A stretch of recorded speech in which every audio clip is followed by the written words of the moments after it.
The first time anyone saw Willow, she was just a shadow behind rusted chain-link fencing. Her black coat was dull and filthy, caked in mud and worse.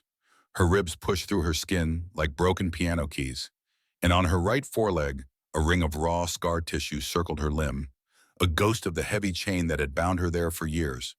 She didn't roar, she didn't growl. She simply stood there, hollow-eyed, as though hope had long ago rotted away. The wildlife officers who found her had been tipped off anonymously. Someone had reported an illegal roadside wildlife exhibit just outside Bend, Oregon.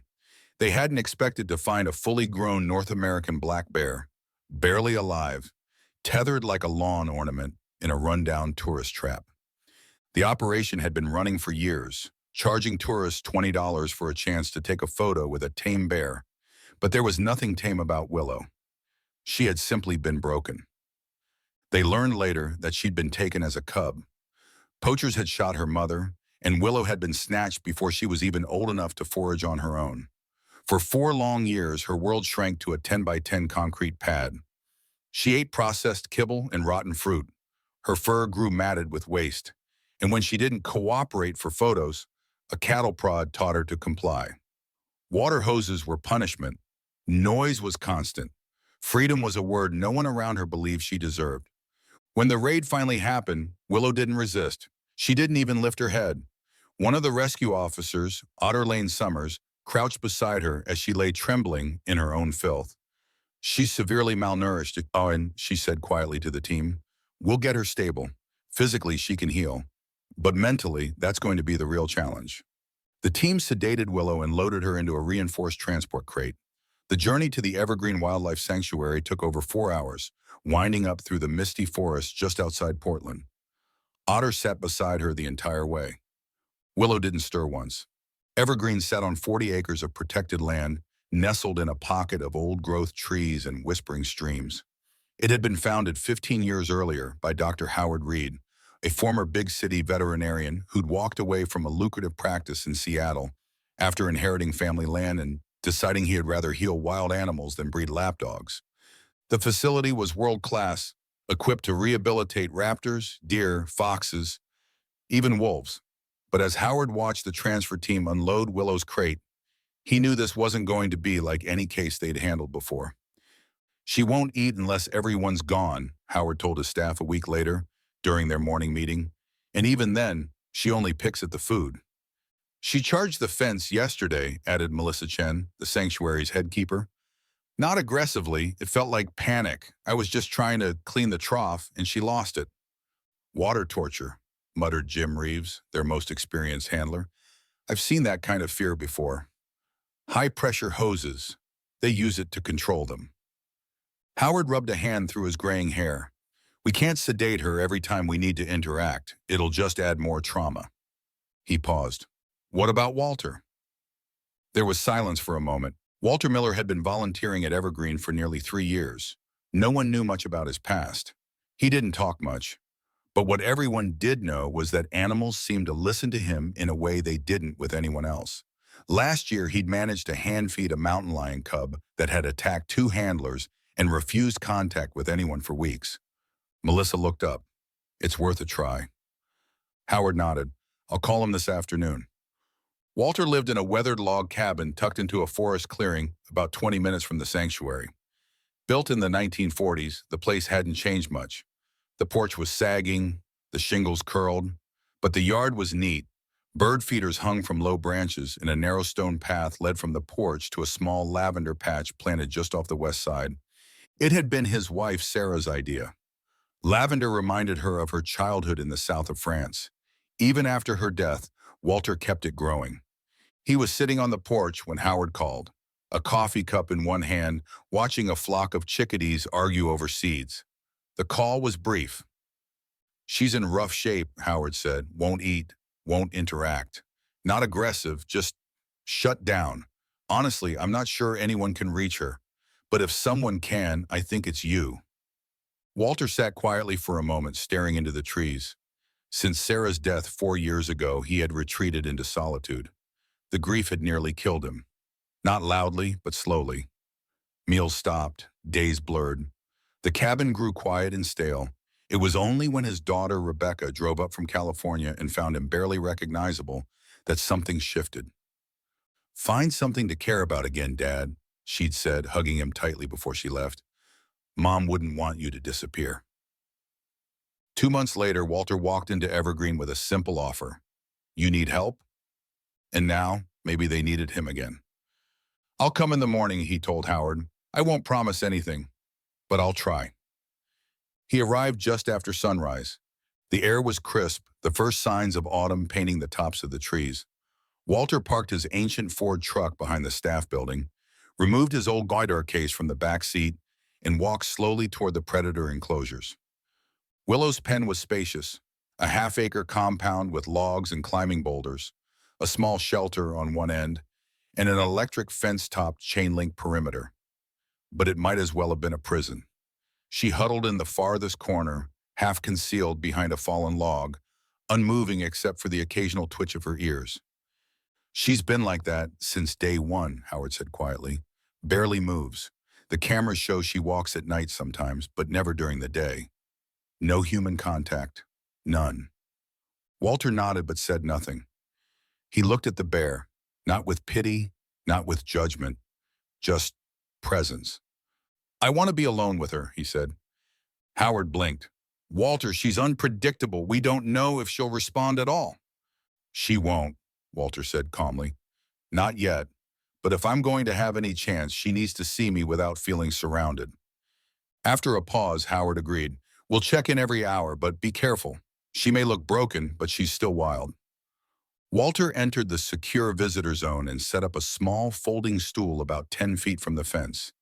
He didn't face the bear directly, didn't speak, just opened his guitar case and began quietly tuning the strings. One ear twitched. That was it, but it was something. Walter began to play. The melodies were simple, old folk songs, slow lullabies, little things Sarah had loved. His fingers, knotted with arthritis, moved slowly but surely over the strings. He didn't force anything. He didn't look at Willow. He simply existed in her space, gently filling it with sound. For an hour he played. Willow never moved. When he finally stood, joints stiff from the cold ground, he packed the guitar and nodded toward the motionless figure in the corner. "See you tomorrow," he said, and he left. The next day he came again. This time he brought something else, a small bunch of lavender tied with twine. He placed it gently near the fence and sat, and he played. Day after day, Walter returned. Each morning, just after sunrise, he arrived with his guitar and a small bundle of fresh lavender. He placed the flowers gently in the same spot by the fence, took his seat on the folding stool, and began to play. Always the same way. No words, no sudden movements, no expectations. Willow never came close, but she never left either. At first, the sanctuary staff watched from afar with quiet respect. Some thought Walter was wasting his time. Others admired the patience. But none of them, no one could deny the way the bear listened. Subtle, but unmistakable. The twitch of her ears, the way her body shifted, not in fear, but in recognition. "She's still not eating much," Melissa reported in early October, tapping her clipboard during a staff meeting. "But her weight stabilized. She's using more of the enclosure at night. The cameras show her pacing the perimeter, sniffing the air, digging at the logs." Howard glanced toward the windows. "Still no approach to Walter?" "No," Melissa said, then hesitated. "But she doesn't growl anymore when he arrives." Howard sat back in his chair. That's something.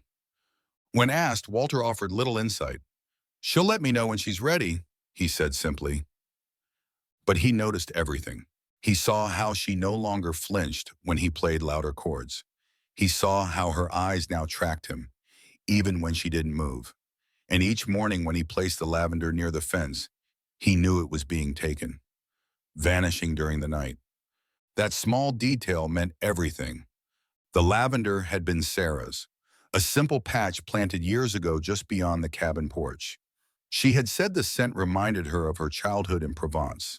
After her death, Walter couldn't bring himself to tear it out. Now it became his ritual. He didn't understand why Willow responded to it, but somehow she did. 2 weeks in and still she hadn't approached. Still no contact, no step closer. But something had changed. The atmosphere was different. The fear had dulled. The staring had softened. Then, one gray October morning, everything shifted. Walter woke with a dull ache in his joints. Rain lashed against the cabin windows. The kind of bone-chilling, sideways Pacific Northwest rain that made even hardy souls think twice before going out. He debated staying in. He almost did. But something stirred in his chest, a pull, an urgency. And so he packed the guitar in plastic, pulled on his waxed canvas coat, and made the drive. The sanctuary was drenched. Cold water pooled in the gravel lots. Wind howled through the trees. Willow's enclosure looked like a battlefield. Mud churning beneath bare branches. Pine needles scattered like debris. Still, Walter made his way to the stool, now partially protected under a tall pine. The rain found him anyway, soaking his collar, dripping from his beard. He played anyway. His fingers were stiff, slower, the notes not as clean, but they were honest. The melody was one Sarah used to hum while making tea. He played it for her, for the past, for the bear. And in that moment, something happened. Movement. Slow, deliberate. Willow stepped from her corner. She moved toward the fence one hesitant step at a time, like walking through molasses, her massive paws sinking into the wet earth. Her ears were forward, her head low, her body tense. Walter saw her out of the corner of his eye, but he didn't stop, didn't change the rhythm, just kept playing, slow and steady, letting the sounds speak for him. She stopped 3 feet from the fence. She was massive up close. Even after months of rehabilitation, her muscles were lean, her fur thick and slick from the rain.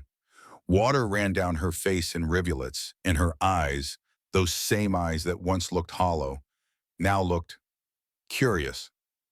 Walter finished the song. He slowly set the guitar aside and knelt beside the fence, rain soaking through his jeans and sleeves. Then, with every movement slow and telegraphed, he extended one hand through the chain link, palm up. Willow stood frozen. Her nose twitched. She stepped forward once, then again. Her body trembled, not from fear, but from the weight of what this meant. Walter didn't breathe. Her nose reached his fingertips, a wet, cold touch barely a second long. Then she pulled back, but she didn't return to the corner. She stayed there, in the open, watching. Walter swallowed the lump in his throat. Rain mixed with something else on his cheeks. Tears. He hadn't cried since Sarah's funeral, and those were tears of loss. These were different. These were tears of hope. News spread quickly through the staff. "She touched him?" Jim Reeves said, stunned, staring at the security footage. "She didn't growl, didn't run," Melissa confirmed. "She just let it happen."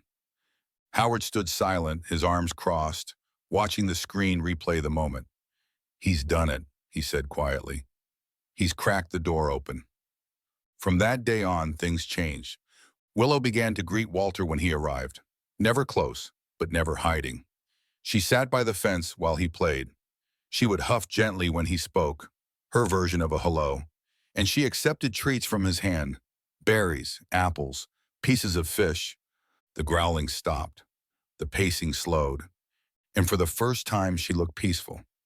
One chilly morning, Walter looked up from his guitar to see Willow waiting for him at the fence before he even sat down. He smiled.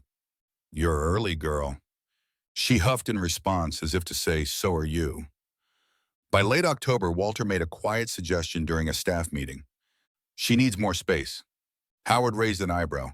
"She has one of the biggest enclosures we've got. Not for a bear, not for one learning how to be wild again. That concrete shelter, it's too familiar. It reminds her of the cage." Howard leaned back. "What are you proposing?" "There's that old exercise yard behind the rehab center, the one with the trees and the stream. It hasn't been used in years." "But it could be," Walter said. "It's quiet, natural, secure. We'd need to reinforce the fencing, add some climbing structures, hide spots, enrichment tools." Melissa chimed in. "He's right. That space is ideal for a soft transition area." Howard rubbed his temples. It would take time and money. I'll cover it, Walter said without hesitation, and I'll help rebuild it. In the months since Walter had started working with Willow, something had changed in him too. He stood straighter. He smiled more. His voice didn't carry the weight it once had. Maggie noticed it. Howard noticed it. Even the interns noticed. Willow wasn't the only one healing. By the time Halloween arrived, construction had begun. And Willow had begun something new too. She played. She climbed. She even splashed in her water trough one sunny afternoon, surprising everyone. Melissa laughed as she wiped her hands. That bear just had a bath. On purpose. Walter watched her from his bench, guitar in hand. She's remembering, he said, who she really is. The first snow came early that year, not much, just a dusting that coated the trees in powdered sugar and made the wooden steps outside Walter's cabin creak louder under his boots. He didn't mind the cold.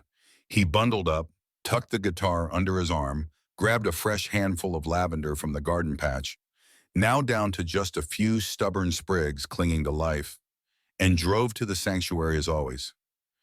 It was November now, and Willow had become a regular companion. She still didn't let anyone else near her, still flinched when new staff walked by, but she welcomed Walter like a neighbor. Some days she was waiting by the fence before he arrived, sniffing the air. Other times she watched from the trees, emerging slowly as his music filled the enclosure. She liked minor keys. She disliked harmonica, and she had a strange fondness for songs with repeating choruses. He took notes, adjusted. She responded with small gestures. She stayed longer, made more eye contact, even lay down sometimes while he played. But the one thing she had never done, never dared, was make contact again. That was about to change. The day was gray and heavy with drizzle when Walter pulled up to the staff lot. The clouds hung low, swallowing the tops of the trees, and rain tapped steadily on the windshield. His fingers already ached before he played a single note. He sat in the usual spot near the enclosure, just under the edge of the sheltering tree line, but the wind made everything feel colder than it was. He tuned slowly, wincing as his knuckles protested, and began to play anyway. The notes were rough at first, stiff, but slowly the music smoothed. Willow didn't appear. He played for nearly an hour, soaked to the skin, before he considered packing it in. His guitar wasn't meant for this kind of exposure. Neither was he. He reached for the case to put it away. Then he saw movement. Not a blur, not a shadow, a form. Willow. She emerged from behind the log pile, slow and cautious, her fur glistening with rain. She moved with purpose, not panic, her eyes fixed on him the whole way. Walter froze. He stopped playing. Slowly, he set the guitar aside, placed it back in the case, and stood. He knelt beside the fence. Not a word, just motion. He extended his hand through the chain link again, palm open, fingers loose. The air between them buzzed with stillness. Willow paused about 4 feet away. Her ears flicked. Her nose worked the air, smelling rain, wood, lavender, and him. Then, 1 step, 2, 3. Her nose brushed his fingers. Not a fluke, not an accident, a choice. She leaned closer, pressing her broad snout gently into his palm. The breath caught in his throat. Her fur was coarse but warm. Her breath steamed in the cold. She didn't retreat this time. She stayed there. Walter didn't move, afraid even his heartbeat might scare her away. And then she let out a soft huff. Not a warning, but something close to a sigh. A greeting. Tears welled in Walter's eyes. His hand trembled. He hadn't cried in years. Not since Sarah. Not like this. These weren't tears of grief. These were tears of return, of something coming back to life inside him. Good girl, he whispered. That's my brave girl. Willow didn't flinch at his voice. She stayed there for a long moment, head pressed to his hand through the steel links.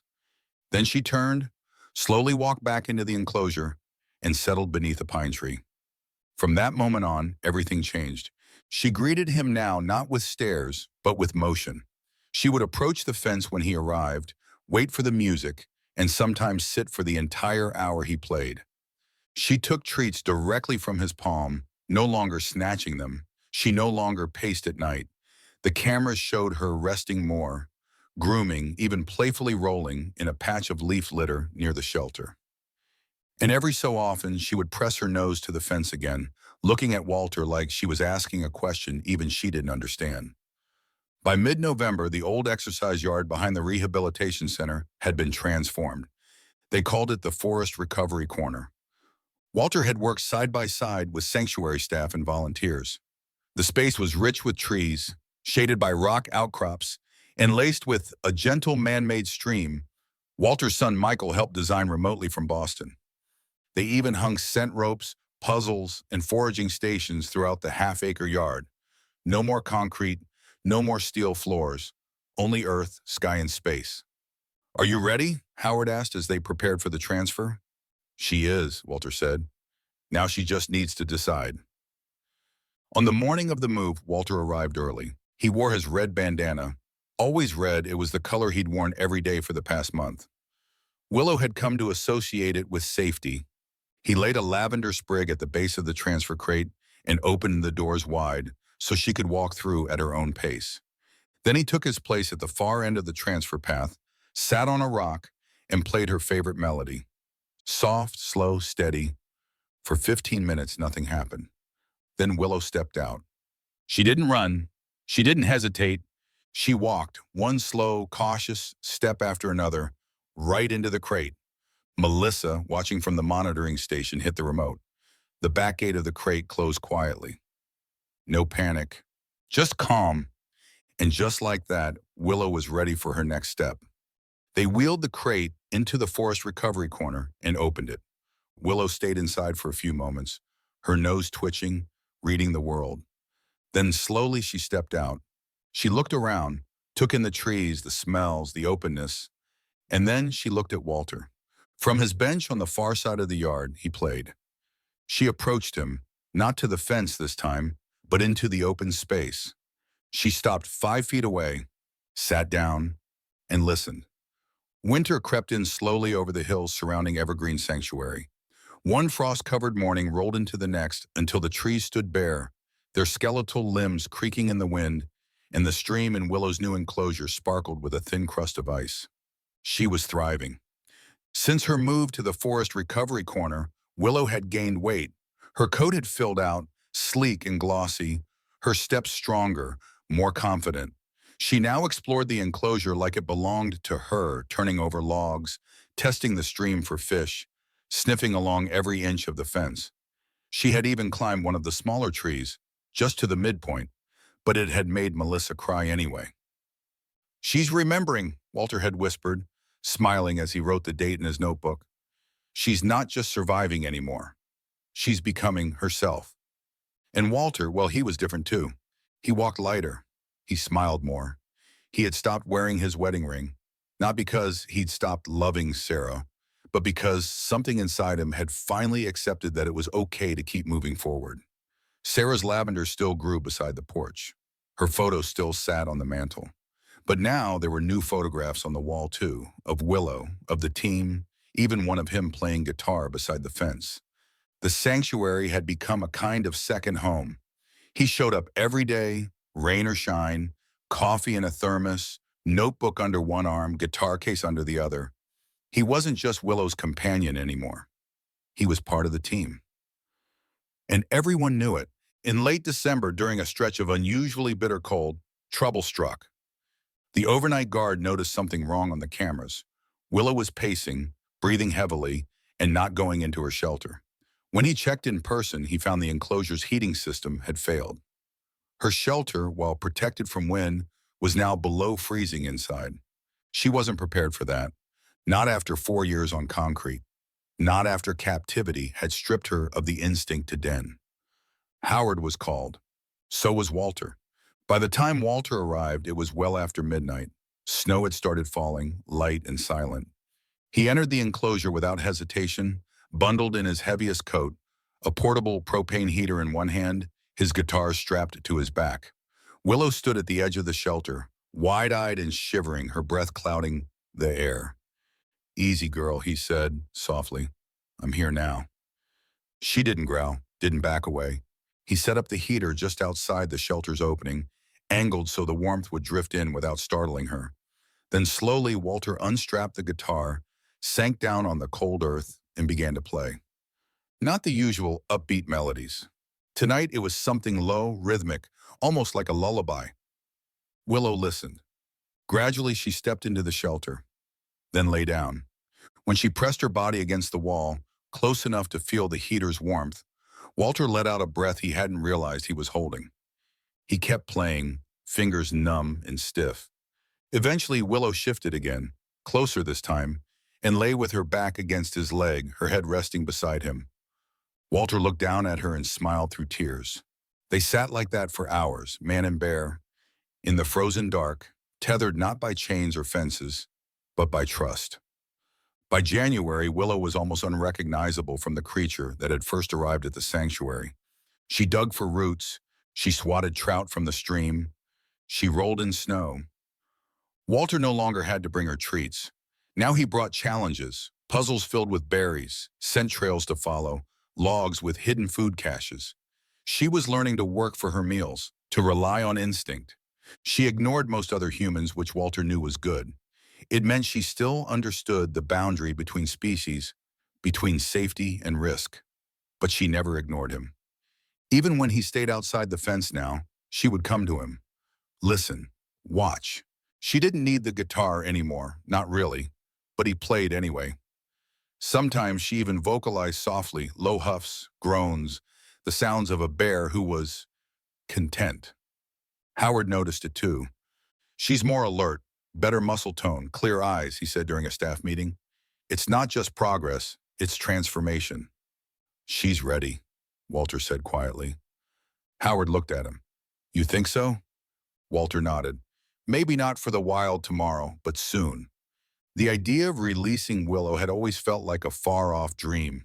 But now it was a real possibility. Walter spent his nights researching soft release zones, tracking collars, rewilding techniques. He even called in a few favors from an old colleague working in Cascade National Park. If we get approval, Walter told Howard, she could be monitored remotely for 18 months. No tourists, no trails, no cabins, just wilderness. Howard hesitated. You really think she'll go? After everything? Walter looked out the window toward the forest recovery corner. She's not mine, he said. She never was. But I think she came back to herself, and now, it's time. One morning in the final weeks of winter, Willow approached the fence and did something she hadn't done in months. She rose on her hind legs, and for a moment she looked Walter directly in the eye. Then slowly she lowered herself to all fours again and turned her back, walked away, into the trees. Walter sat there for a long time, smiling even as tears welled. She was already leaving, not from rejection, but because she was ready. The decision to release Willow into the wild wasn't made lightly. Walter had been preparing for it for months, though he'd never said it out loud. Now, after that morning, the moment when Willow turned and walked into the trees without looking back, he knew it was time. He walked straight to Howard's office that day, stood in the doorway with his red bandana still looped around his neck, and said, "She's ready." Howard didn't speak right away. He looked at the man who had once walked into his sanctuary broken and quiet, a shadow of himself. Walter wasn't that man anymore. His shoulders stood tall, his voice steady. "I'll make the calls," Howard said softly. Preparations for the release took weeks. The sanctuary coordinated with Cascade National Park, selecting a deep, remote valley far from any human trails. The terrain was perfect. Dense forests, running water, berry patches, and enough distance from civilization to give Willow a real chance at living wild. A GPS tracking collar was arranged. Lightweight, timed to fall off after 18 months. Walter helped test it himself.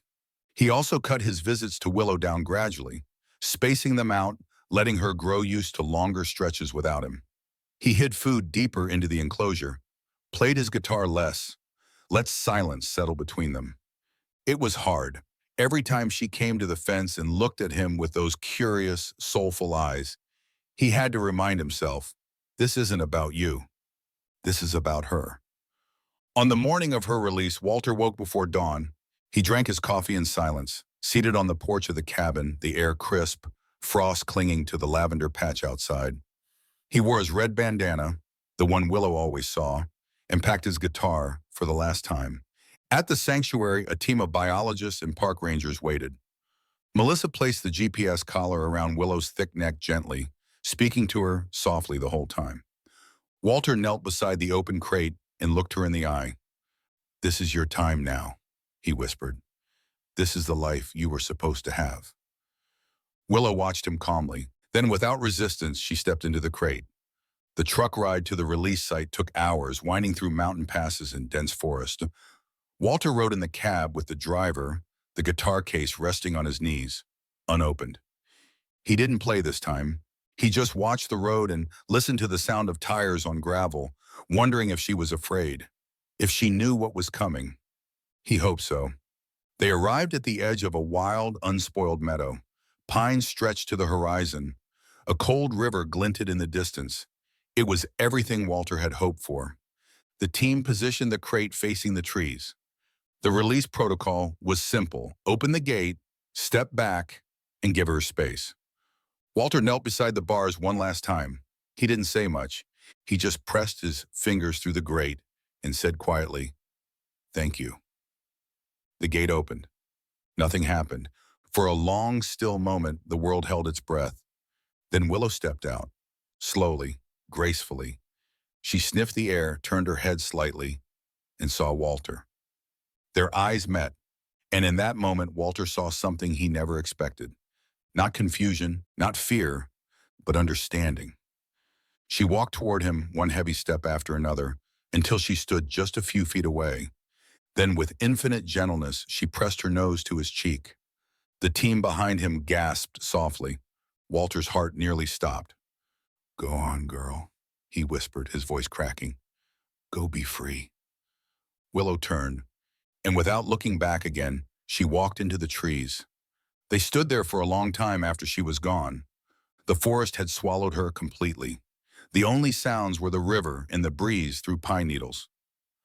Howard came to stand beside Walter and placed a hand on his shoulder. "You did it," he said. "No," Walter said. "She did it." Weeks passed. The tracking collar showed Willow adapting quickly. She roamed over 12 miles of terrain, made a den near a hillside stream, foraged like a natural. She avoided people, showed fear of humans when the park tested from a distance.